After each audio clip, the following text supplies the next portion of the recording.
샬롬, 하나님의 평강이 여러분의 삶에 가득하시기를 바랍니다.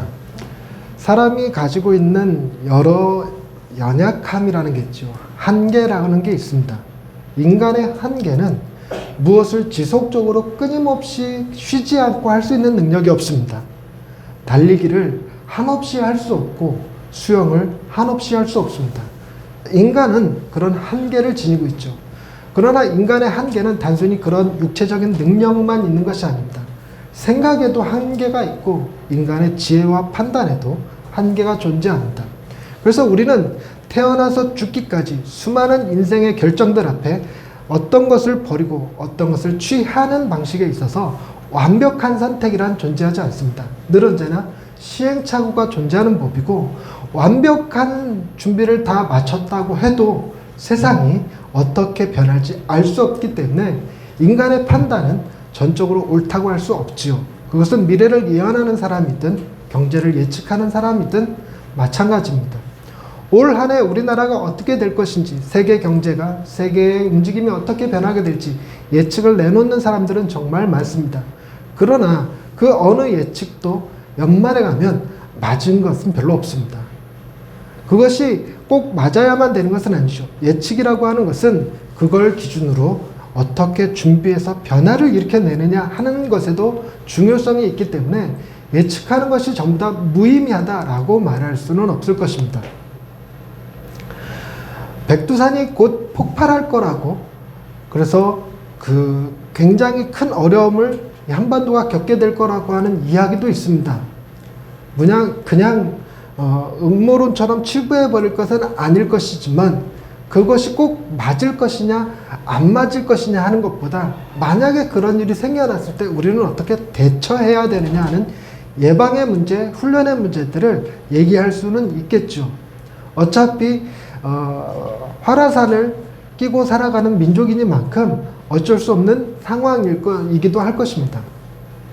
그러나 이 모든 것은 우리가 인간이기 때문에 인간이기 때문에 겪게 되는 어쩔 수 없는 한계에 불과하죠. 그러나 우리가 믿는 하나님은 어떠실까요? 하나님에게도 한계가 존재할까요? 하나님에게도 어쩔 수 없는 상황이라는 것이 존재할까요? 하나님에게도 하실 수 없는 무능력한 부분이 있을까요?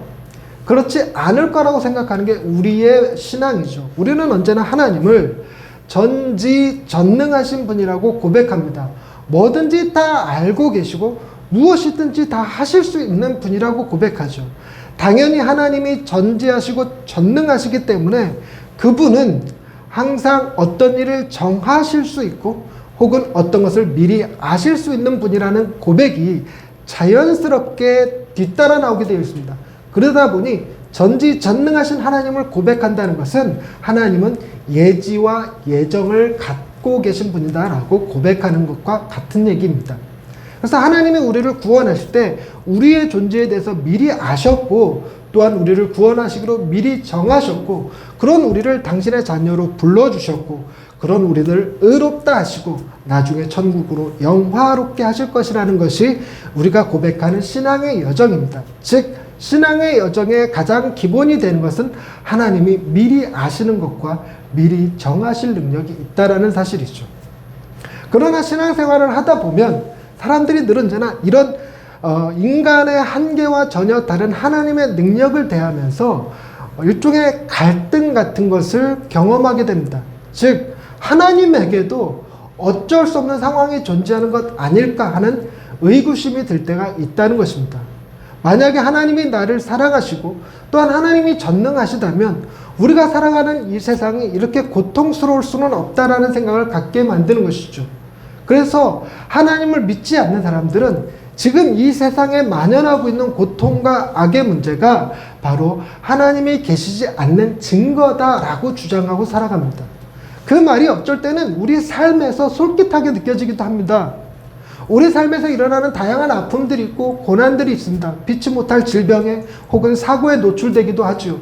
그럴 때 하나님 나 사랑하시는 거 맞나 의심스럽기도 하고, 하나님이 만약 나 사랑하신다면 그분이 전능한 것은 맞나 이런 생각을 갖게 합니다.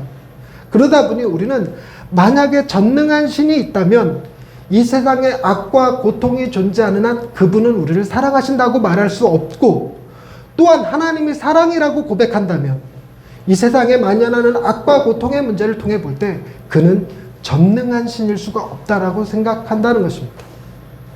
그러니 우리는 하나님이 전능하시고 사랑이 많으시다는 사실을 온전히 수용하기란 참 쉽지 않습니다. 어려운 문제죠. 이 문제에 대해서 세상에는 많은 책들이 나옵니다. 고통과 악의 문제를 어떻게 바라볼 것인가.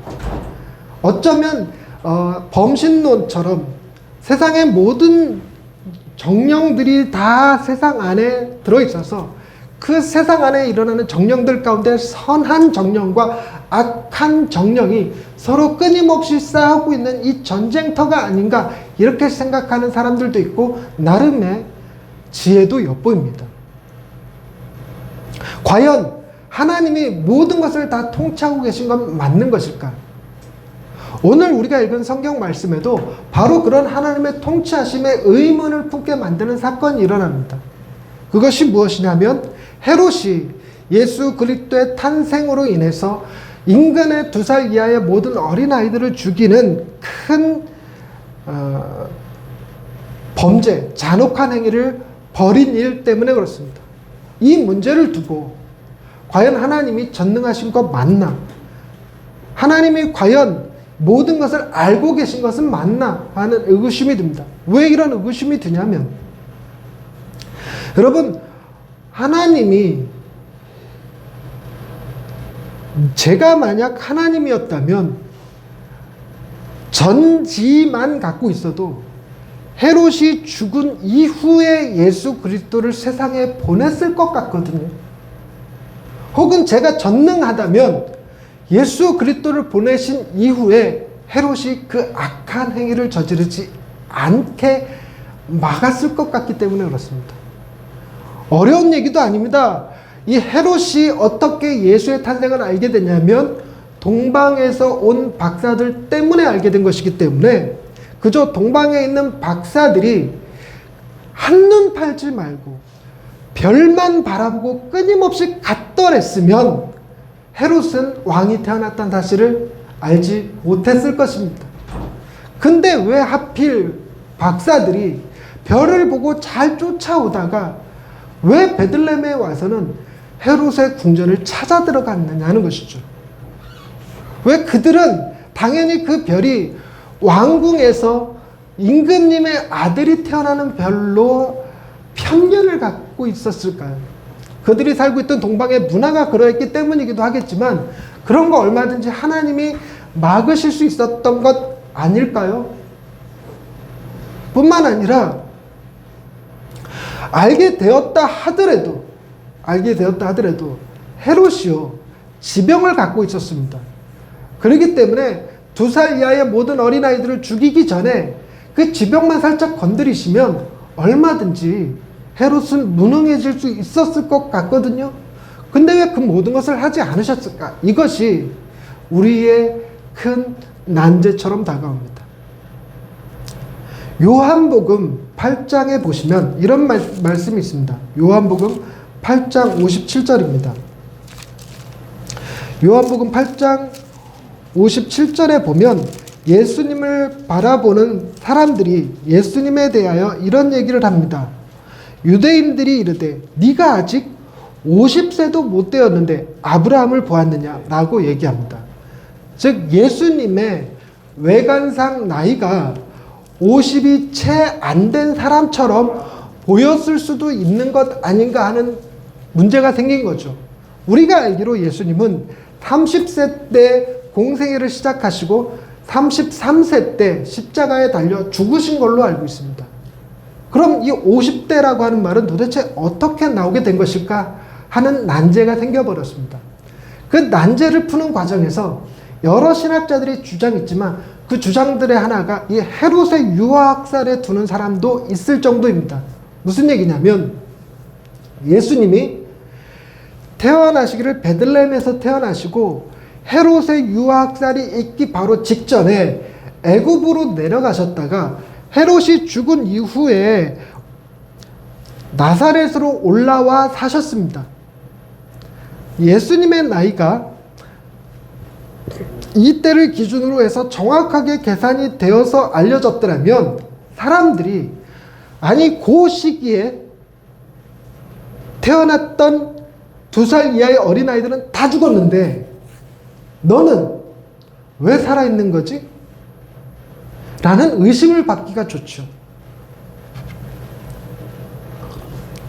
그래서 이 의심을 피하기 위해서 나이를 속인 채 마치 헤롯의 유아학살 이후에 태어난 아기인 것처럼 나이를 속인 것 때문에 우리가 알기로는 나이가 30이지만 실제 나이는 그보다도 좀 많은 40대가 아니었을까라고 주장하는 신학자들이 생겨나기도 했습니다. 그리고 또 다른 한편으로는 나이가 50도 안 되었는데 라는 말의 의미가 우리나라에 있는 말처럼 어린 것이라는 말, 대가리에 피도 안 마른 것이라는 말의 관용어다 라고 쓰이기도 합니다. 왜 50이 관용어냐면 그때 당시 성전에서 일하는 사람들의 정년이 50이었습니다. 즉 50이 되면 은퇴를 해야 했는데 아직 은퇴할 나이도 못 된 것이 어떻게 아브람을 봤다라고 구라를 치냐라는 말로 쓰여졌을 뿐이다 라고 주장하는 글도 있기는 합니다. 무엇이 됐건 간에 왜 이런 오해의 문제가 생겼느냐면 바로 헤롯의 유아학살의 문제를 하나님이 저지하지 않으셨다는 것입니다. 그러나 또 다른 문제는 과연 이 헤롯의 유아학살이라는 것이 하나님이 미리 정하신 예정의 문제냐 아니면 미리 알고 있었던 예지의 문제냐 하는 것이 첨예하게 갈등을 일으켰습니다. 사람들은 이 일이 하나님이 미리 정하신 거라 그러면 결코 하나님을 공의로우신 하나님으로 믿기가 너무 어렵다는 것입니다.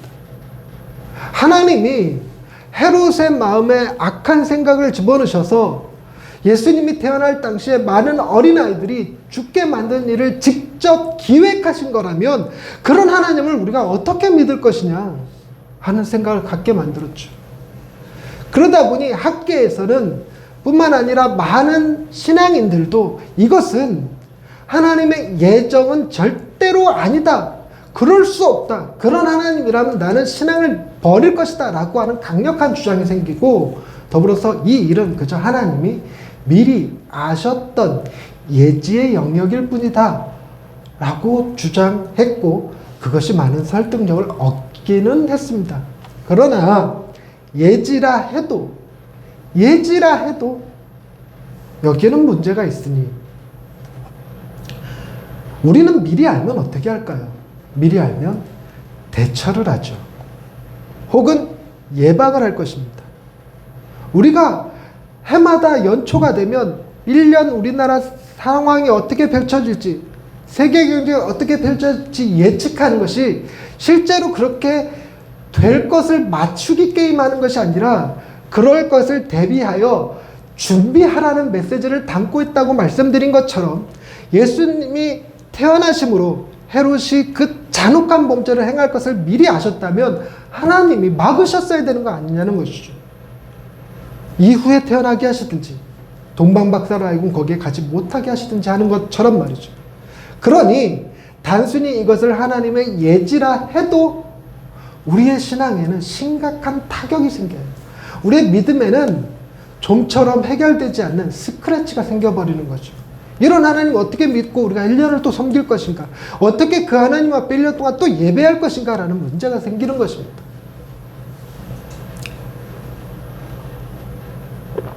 결국은 이 문제는 이 땅에 만연하는 악과 고통의 문제를 어떻게 이해하고 바라볼 것이냐 하는 그런 질문에, 즉 전문용어로 신정론에 불을 지피고 말았죠.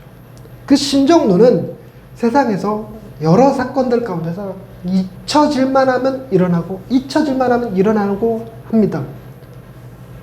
우리나라에서 가장 크게 이 신정론 문제로 시끄러웠던 때가 세월호 사건이었고 잊혀질 법하니까 이태원 참사로 다시 한번 이 문제가 대두되고 말았죠.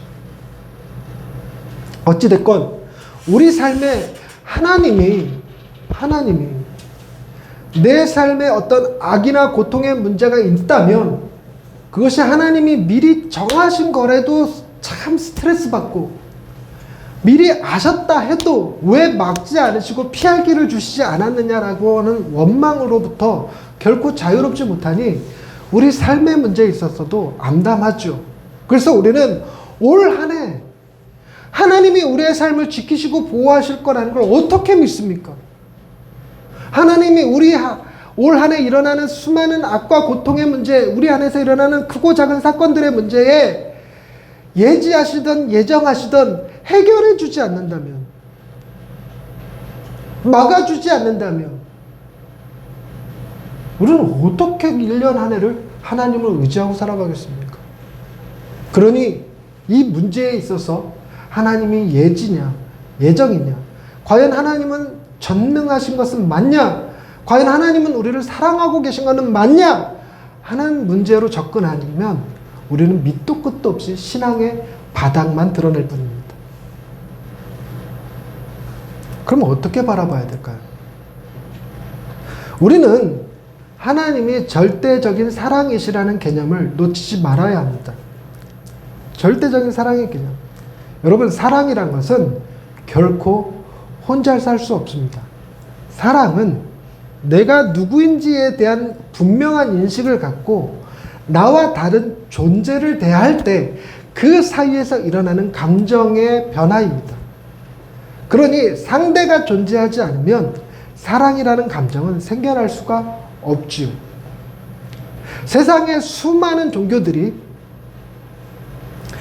각자 자신들의 신이 우리를 사랑하는 신이라고 얘기하지만 그들의 신은 혼자 존재할 때는 결코 사랑을 행할 수 없습니다. 그러나 우리가 믿는 하나님은요, 세상이 창조되기 이전부터 홀로 계시던 분이 아니라 세 분이, 성부, 성자, 성령 하나님이 함께 계셨던 삼위일체 하나님이시라는 기본 전제를 가지고 있습니다. 즉 하나님은 얼마든지 사랑으로 존재하실 수 있는 환경이었다는 겁니다. 뿐만 아니라 세 분은 결코 다툼으로 존재하는 신이 아니었습니다. 그리스 신화에 나오는 여러 신들처럼 서로 질투하고 싸우고 모함하고 하는 형태로 존재하셨던 것이 아니라 서로가 서로를 향한 끊임없는 애정과 사랑이 교류되고 있는 상태로, 사랑과 기쁨과 만족이 충만하게 넘쳐 흐르는 상태로 그렇게 존재하고 계셨죠. 그리고 그 존재하신 하나님이 당신의 사랑과 기쁨과 만족을 세상에 흘려보내는 방식으로 세상이 아름답게 창조되었습니다. 하나님과 관계를 맺고 있는 한 세상은 여전히 아름답게 운영되고 있었고 유지되고 있었죠. 그런 일에 사탄이 끼어들어서 아담과 하와가 하나님을 거부함으로써 세상은 온갖 안 좋은 것들이 끼어들어서 죽음과 질병과 고난과 아픔의 문제들이 세상을 지배하고 말았던 것입니다. 그러나 하나님은 결코 당신의 형상을 따라 지은 우리들을 포기하지 않으셨습니다. 여러분, 이게 중요합니다. 여러분, 우리가 사랑이라고 하는 것을 느끼는 것이 이 세상에는 보통 4가지 정도를 얘기할 수 있습니다.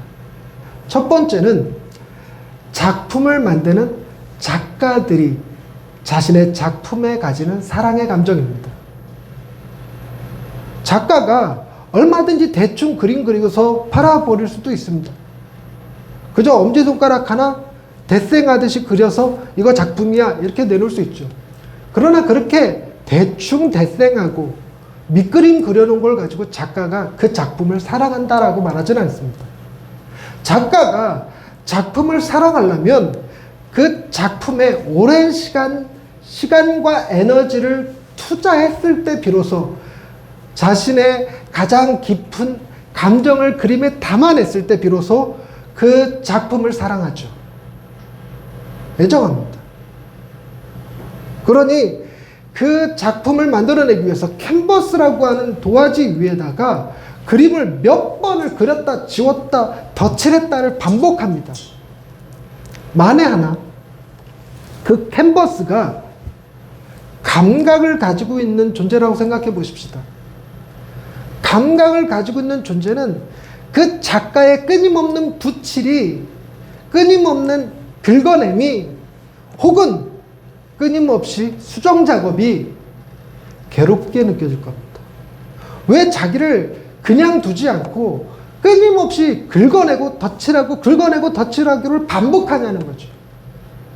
그러면서 감각을 지닌 캔버스가 나 사랑한다면 제발 날 건드리지 말아주세요 라고 얘기하기가 쉬울 겁니다. 그러나 우리가 늘 알듯이 그런 거는 사랑을 요구하는 것이 아니라 사랑을 거부하는 것이죠. 그러니 작가가 작품을 바라보는 사랑 말고 그보다 조금 더 발전된 사랑을 얘기하라 그러면 사람과 강아지 간의 사랑일 것입니다. 특히나 오늘날은 반려견의 시대죠. 그래서 강아지를 키우면서 아주 입에 내 새끼라는 말을 자연스럽게 합니다. 내 새끼. 그리고 엄마한테 와, 아빠한테 와, 이런 표현도 아무렇지도 않겠습니다. 그런데 그렇게 반려견을 사랑하기 위해서는 반려견을 훈련시켜야 됩니다. 배변 훈련도 시켜야 되고요. 재롱 떠는 것도 훈련시켜야 되고요. 사회성도 길러줘야 되고요. 함부로 다른 사람을 보고 짖지 않도록 훈련시켜야 됩니다. 그리고 고도의 목표를 가지고 키우려면 마약을 탐지하든 죽은 사람을 찾아 헤매든 아니면 다친 사람들을 구조하는 산악견이 되든 그런 수준에까지 올라가려면 더 많은 훈련을 받아야죠. 근데 그 훈련이요, 힘들다고 해서 나 좀 가만히 놔둬, 아무데나 똥 싸게 놔둬, 내가 먹고 싶을 때 먹을게, 내가 자고 싶을 때 잘게, 이렇게 해서 놔두면 그 개는 사랑받기는커녕 오히려 더 사람들에게 미움을 받는 존재가 되고 말 것입니다.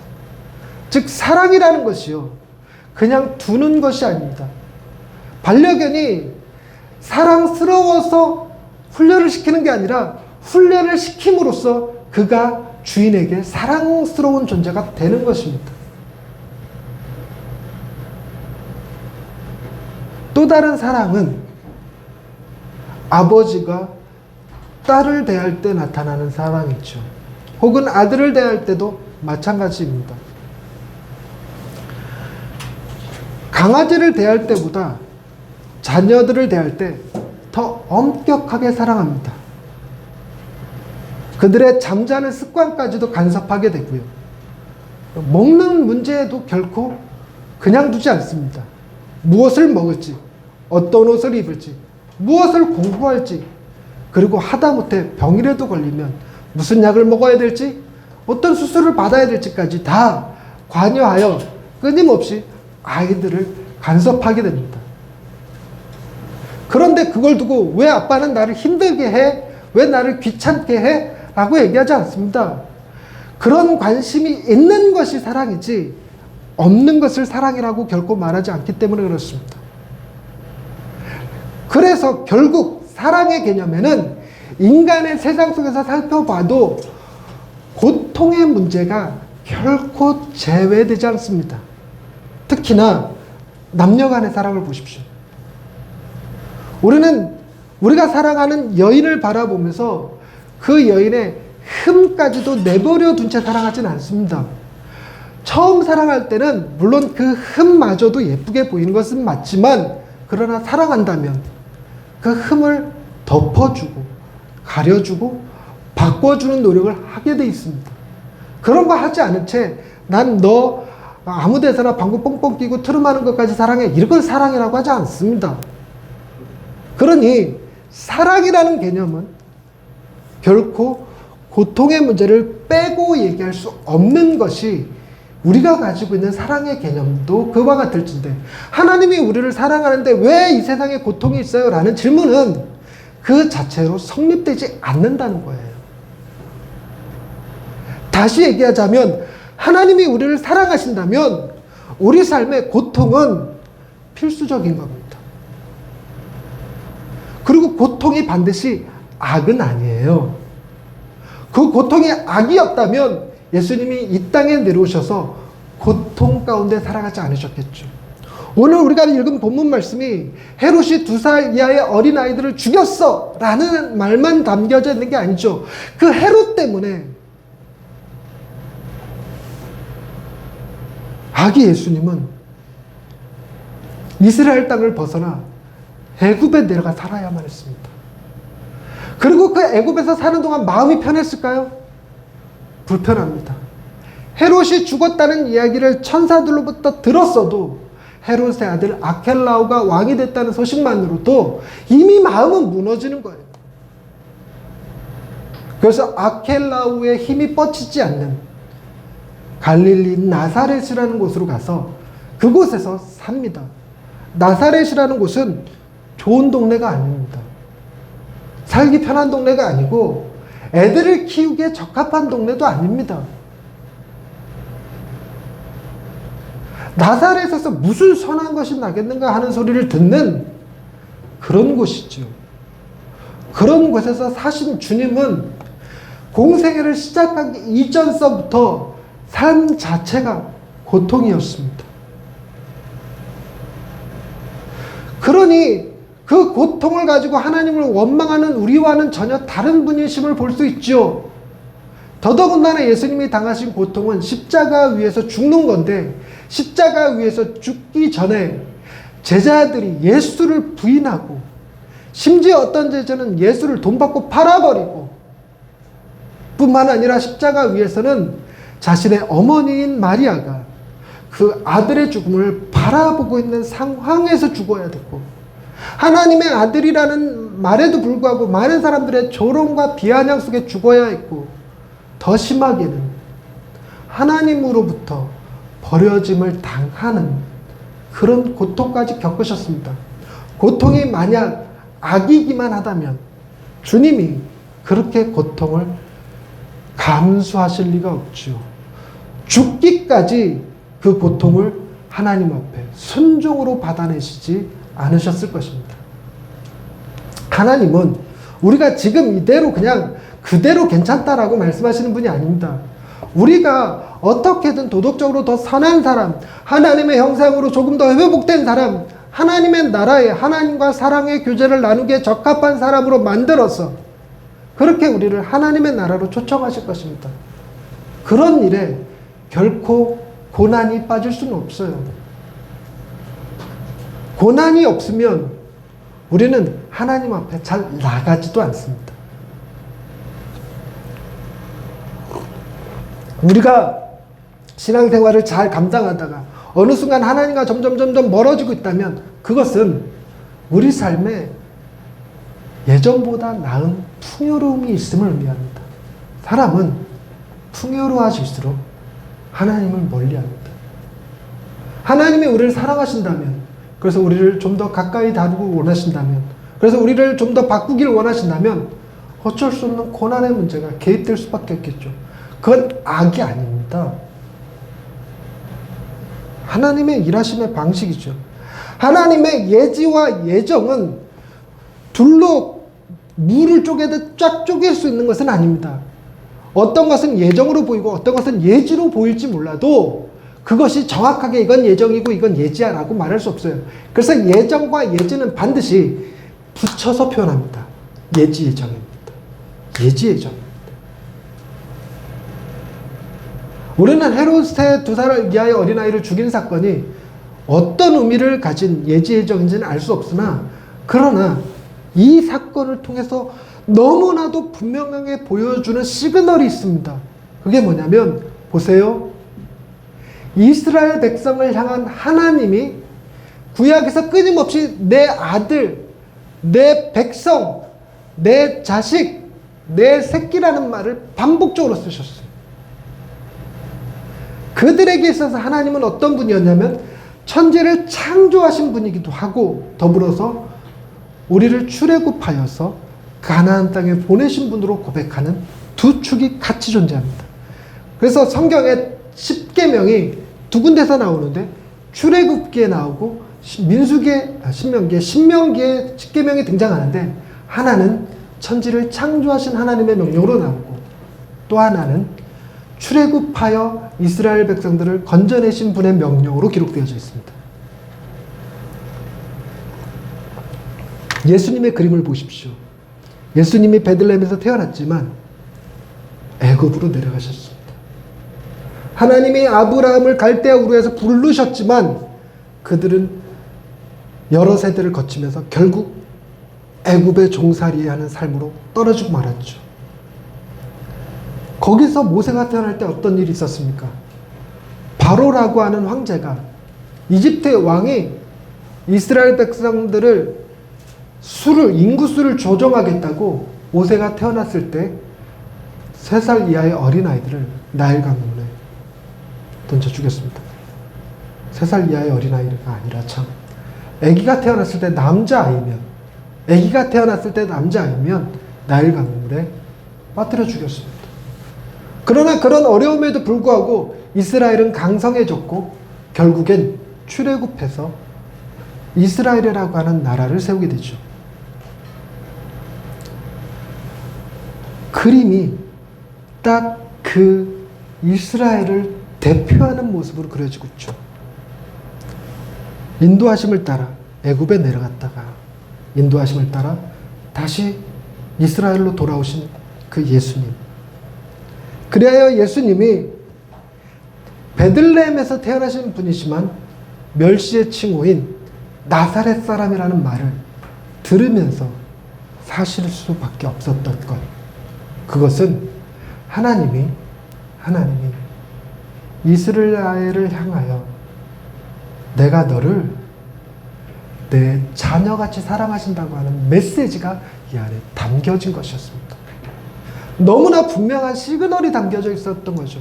내가 이스라엘을 사랑하는데 어느 정도로 사랑하느냐? 내가 내 사랑하는 아들을 사랑하듯이 너를 사랑했어. 그러니 그동안 내가 했던 이스라엘은 너 내 아들이요, 내 자녀요, 내가 너를 낳았다 하는 말들이 결코 현학적인 표현이 아니었어요. 문학적 문체가 아니라 있는 그대로 하나님의 사랑을 표현한 말이었습니다. 예수 그리스도 그분의 삶을 보면 그대로 하나님이 이스라엘을 사랑하고 계셨음을 너무나도 분명하게 보여주고 있죠.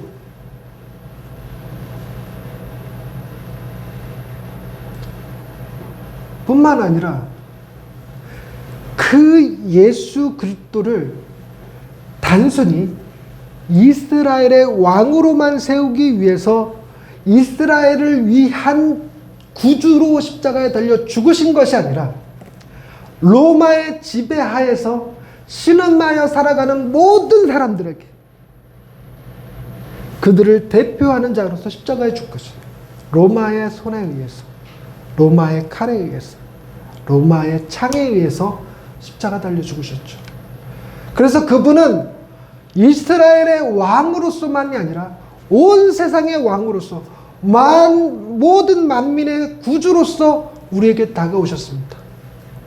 놀라운 사실은 그 생명으로 우리를 구원하셨다는 사실입니다. 그 생명으로 먼저 이스라엘을 구원하신 게 아니라 여전히 지금도 이스라엘은 기독교 국가가 아니라 유대교입니다. 당신의 아들처럼 사랑하셨던 이스라엘, 진짜 당신의 아들이셨던 예수 그리스도, 그분을 통해서, 그 나라를 통해서 하나님은 우리를 구원하셨다는 거예요. 물론 세상 종국에는 이스라엘도 구원받아 돌아올 것입니다. 이미 성경에 예언되어 있기 때문에 당연히 그리 될 것입니다. 그러나 우리가 봐야 될 것은 그 나라를 이용하셔서, 그 아들을 이용하셔서 우리를 구원하셨다는 것은 우리를 그 이스라엘보다, 그 아들 예수보다 더 사랑하신다고 하는 메시지를 담고 있죠.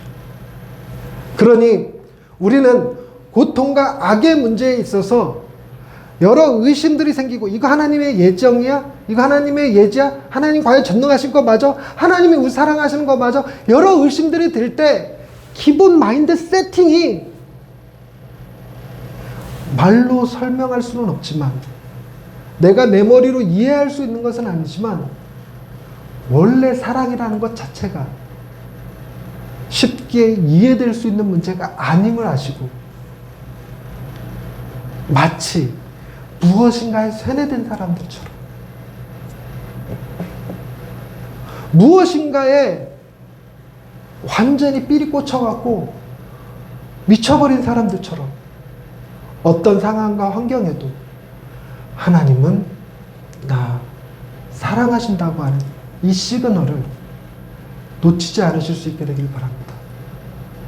사람들에게 비아냥의 이름 나사렛 사람 예수가 우리에게는 사랑의 이름으로 들려주실 수 있길 바랍니다.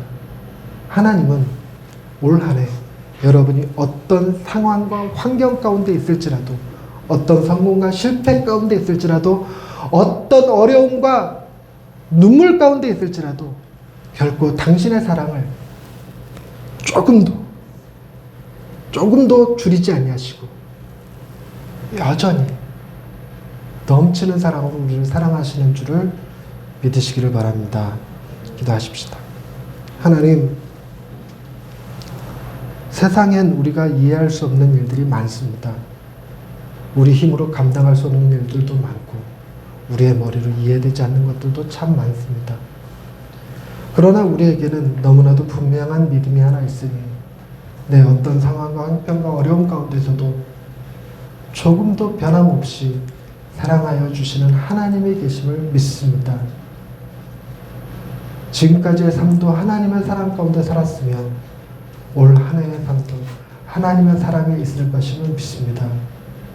세상의 여러 증거들이, 여러 징조들이 우리를 불안하게 할지라도 우리는 하나님 사랑 안에서 담대하고 평안하고 기쁘게 살아갈 수 있게 하여 주옵소서.